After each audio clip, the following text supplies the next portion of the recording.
Hello जय हिंद दोस्तों, कैसे हैं आप सब लोग। आशा करते हैं आप सब मस्त होंगे और अपनी पढ़ाई में व्यस्त होंगे।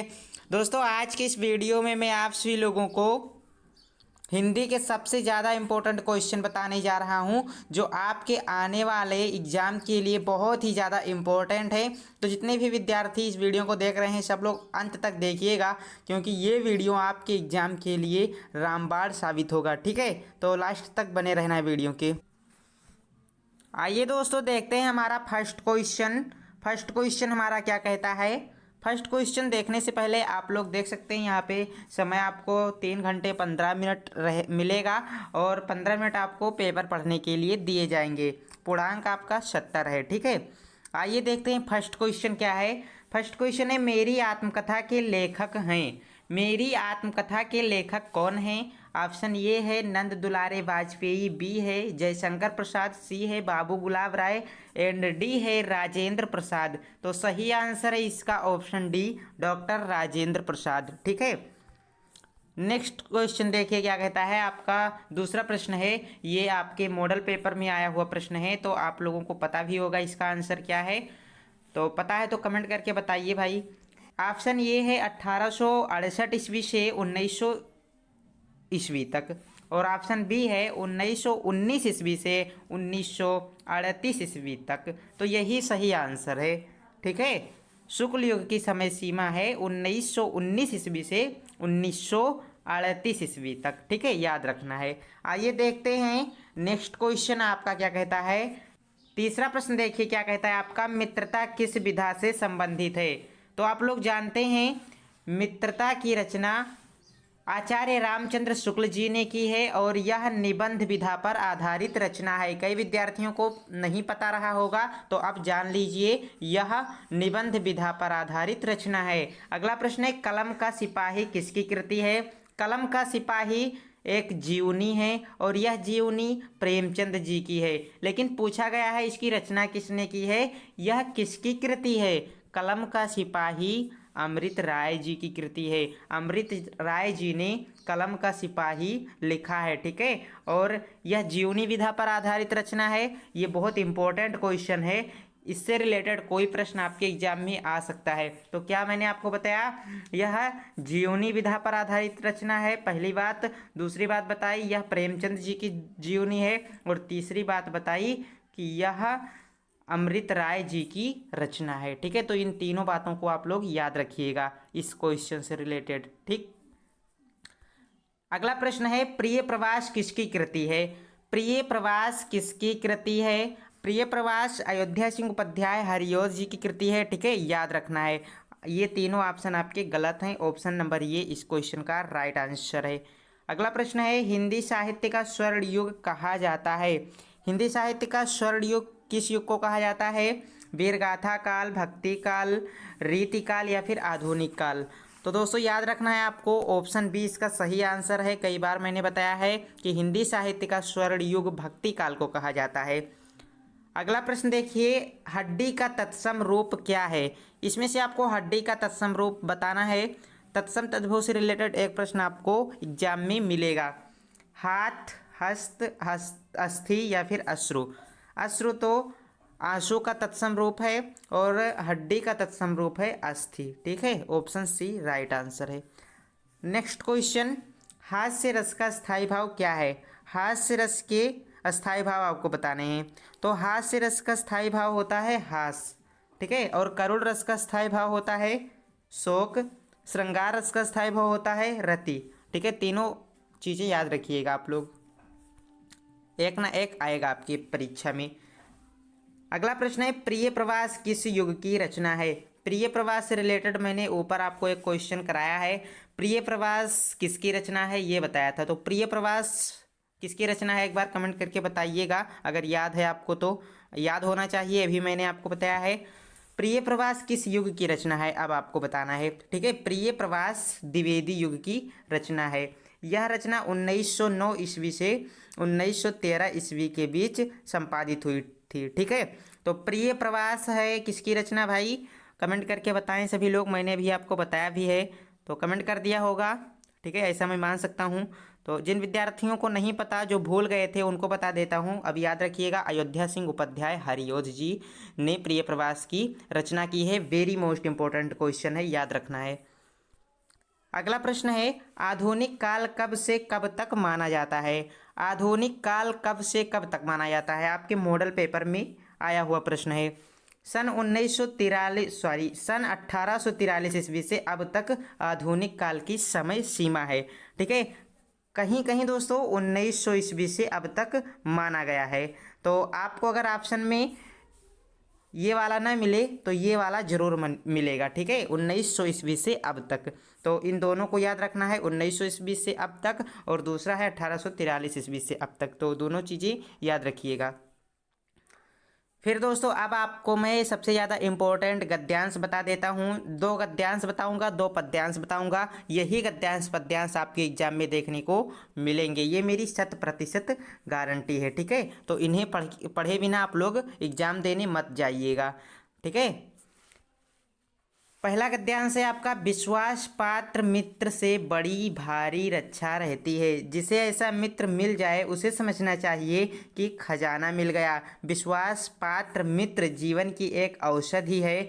हमें अपने मित्रों से यह आशा रखनी चाहिए कि वे उत्तम संकल्पों से हमें दृढ़ करेंगे, दोषों और त्रुटियों से हमें बचाएंगे, हमारे सत्य, पवित्रता और मर्यादा के प्रेम को पुष्ट करेंगे। जब हम कुमार्ग पर पैर रखेंगे तब वे हमें सचेत करेंगे, जब हम हतोत्साहित होंगे तब वे हमें उत्साहित करेंगे।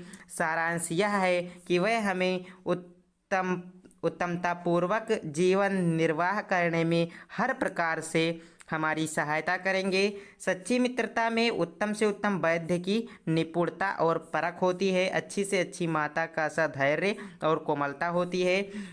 ऐसी ही मित्रता करने का प्रयत्न प्रत्येक पुरुष को करना चाहिए। ठीक है, तो रेखांकित अंश की व्याख्या करनी है, संदर्भ लिखना है, और एक क्वेश्चन मिलेगा आपको, उसका आंसर लिखना है। ठीक है, तो आप लोग क्या करेंगे, इस पूरे गद्यांश का संदर्भ लिखना सीख लेंगे, क्योंकि दोस्तों कई बार एग्जाम में यहाँ से रेखांकित करके दे देता है। सच्ची मित्रता में उत्तम से उत्तम वैद्य की निपुणता और परख होती है। अच्छी से अच्छी माता का सधैर्य और कोमलता होती है। ऐसी ही मित्रता करने का प्रत्येक पुरुष को प्रयत्न करना चाहिए।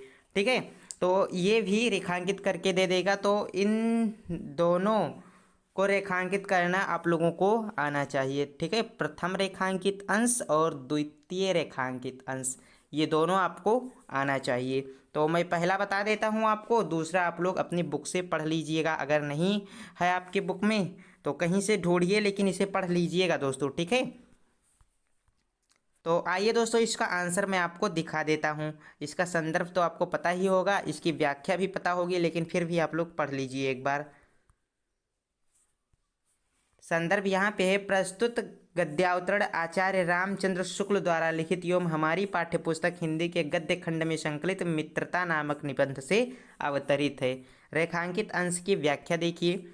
आचार्य शुक्ल जी का कहना है कि जिस प्रकार अच्छी औषधि, औषधि माने दवाई, ठीक है, जिस प्रकार अच्छी दवाई आपके शरीर को या हमारे शरीर को अनेक प्रकार के रोगों से बचाकर स्वस्थ बनाती है, यानी कि निरोगी बनाती है। जो विभिन्न प्रकार की दवाइयाँ होती हैं वह दवाइयाँ हमें अनेक रोगों से बचाती हैं और निरोगी बनाती हैं, उसी प्रकार विश्वसनीय मित्र, जिस पर विश्वास किया जा सके, विश्वसनीय मित्र अनेक बुराइयों से बचाकर हमारे जीवन को उन्नत तथा सुंदर बनाता है। हमारा मित्र ऐसा होना चाहिए जिस पर हमें यह विश्वास हो कि वह हमें सदा उत्तम कार्यों में लगाएगा, हमारे मन में अच्छे विचारों को उत्पन्न करेगा, बुराइयों और गलतियों से हमें बचाता रहेगा, हमें सत्य और मर्यादा के प्रति प्रेम को विकसित करेगा। ठीक है, कहाँ गया,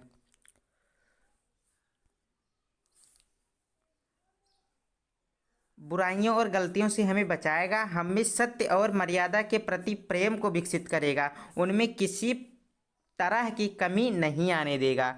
यदि हम बुरे मार्ग पर चलेंगे तो वह हमें उससे हटाकर सम मार्ग यानी कि सही मार्ग पर चलने की प्रेरणा देगा, और जब कभी हमें उद्देश्यों के प्रति निराशा उत्पन्न होगी तो वह आशा का संचार कर अच्छे कार्यों के प्रति हमारा उत्साह बढ़ाएगा। ठीक है, तो इस तरह से आपको एग्जाम में लिखना है। ज़रूरी नहीं है कि आप लोग इतना बड़ा लिखें, आप लोग 4 से 5 लाइन में लिखेंगे तब भी आपको 2 नंबर दिया जाएगा। ठीक है, और 2 नंबर का रेखांकित अंश की व्याख्या आता है। ठीक है, तो 2 नंबर से ज़्यादा आप लोग नहीं लिखिएगा, 4 या 5 लाइन बस, इससे ज़्यादा नहीं लिखना है। इतना तो मैंने इसलिए आपको बताया है ताकि आपको याद रहे ज़्यादा से ज़्यादा चीज़ें, जिससे कि आप लोग 2 लाइन से 4 लाइन से अधिक लिखने में सक्षम रहें। ठीक है, तो 4 लाइन तक लिख दीजिएगा, काफ़ी है। फिर अगला गद्यांश आपका है, ये भी सबसे ज़्यादा इम्पोर्टेंट गद्यांश है। कुसंग का ज्वर सबसे भयानक होता है, यह केवल नीति और सद्वृत्ति का ही नाश नहीं करता बल्कि बुद्धि का भी क्षय करता है। किसी युवा पुरुष की संगति यदि बुरी होगी तो वह उसके पैरों में बंधी चक्की के समान होगी जो उसे दिन दिन अवनति के गड्ढे में गिराती जाएगी, और यदि अच्छी होगी तो सहारा देने वाली बाहु के समान होगी जो उसे निरंतर उन्नति की ओर उठाती जाएगी। ठीक है, तो ये 3 प्रश्न भी इसमें हैं आपके, आप लोग पढ़िए जल्दी से। चलिए बताता हूँ आपको। संदर्भ तो आपको पता ही होगा, वही संदर्भ लिखना है जो ऊपर मैंने आपको बताया था। ठीक है, क्योंकि उसी चैप्टर से ये भी उठाया गया है। रेखांकित अंश की व्याख्या देखिए। शुक्ल जी कहते हैं कि बुरी संगति घातक बुखार के समान हानिकारक होती है। जिस तरह कोई व्यक्ति यदि भयानक ज्वर से ग्रसित हो जाता है तो वह ज्वर उसके शरीर और स्वास्थ्य को नष्ट कर देता है तथा कभी कभी प्राण भी ले लेता है, उसी प्रकार बुरी संगति हमारी नैतिकता, सदाचार, मन तथा बुद्धि को नष्ट कर देती है। ठीक है, तो ये लिखना है आपको। और अगला प्रश्न था आपका, जो तीसरा वाला प्रश्न था, क्या पूछा गया था, कुसंग का क्या प्रभाव होता है। तो इसका आंसर देखिए क्या है, कुसंग का प्रभाव बताना है। तो देखिए, युवा पुरुष की बुरी संगति उसे अवनति के गड्ढे में प्रतिदिन गिराती जाती है, और यदि अच्छी होती है तो वह उसे निरंतर उन्नति की ओर उठाती जाती है। ठीक है, तो ये है उस क्वेश्चन का आंसर, तो याद रखना है आपको। एक बार और आप लोग पढ़ लीजिएगा दोस्तों, ताकि आप एग्जाम में भूलें ना। ठीक है, तो ये 2 पद्यांश भी आप लोग पढ़ लीजिए, बहुत इंपॉर्टेंट हैं ये पद्यांश, बहुत बार परीक्षा में आए हुए हैं और अब की बार भी परीक्षा में ये पद्यांश आ सकते हैं। तो देखिए, पहला पद्यांश है, ओधो मुहि ब्रज विशरत नाही, वृंदावन गोकुल वन उपवन सघन कुंज की छाही, प्रात समय माता जसुमति अरुनंद देख सुख पावत। ठीक है, तो इसकी रेखांकित अंश की व्याख्या करनी है आपको। ठीक है दोस्तों, और दूसरा पद्यांश ये है आपका। ठीक, तो दोनों का आंसर अब आपको मैं दिखा देता हूँ, ये रहा। इसकी संदर्भ देखिए। प्रस्तुत पद्यांश हमारी पाठ्यपुस्तक हिंदी के काव्यखंड में संकलित पद शीर्षक से अवतरित है। इसके रचयिता सूरदास जी हैं। ठीक है, इस तरह से आपको लिखना है। इसकी व्याख्या देख लीजिए। प्रस्तुत पद में सूरदास जी कहते हैं कि श्री कृष्ण ने उद्धव से ब्रजवासियों की दीन दशा सुनी। जब उद्धव जी श्री कृष्ण को ब्रजवासियों की दीन दशा सुनाते हैं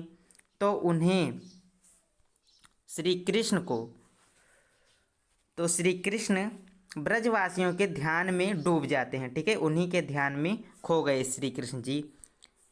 श्री कृष्ण जी उद्धव से फिर कहते हैं कि मैं ब्रज को भूल नहीं पाता हूँ, वृंदावन के वन उपवन सभी मुझे याद आते रहते हैं, वहाँ के घने कुंजों की छाया को भी मैं भूल नहीं पाता हूँ। ठीक है, हे उद्धव, नंद बाबा और यशोदा मैया को देखकर मुझे जो सुख मिलता था वह भी मुझसे रह रह कर याद आता रहता है। ठीक है, तो इस तरह से आपको लिखना है।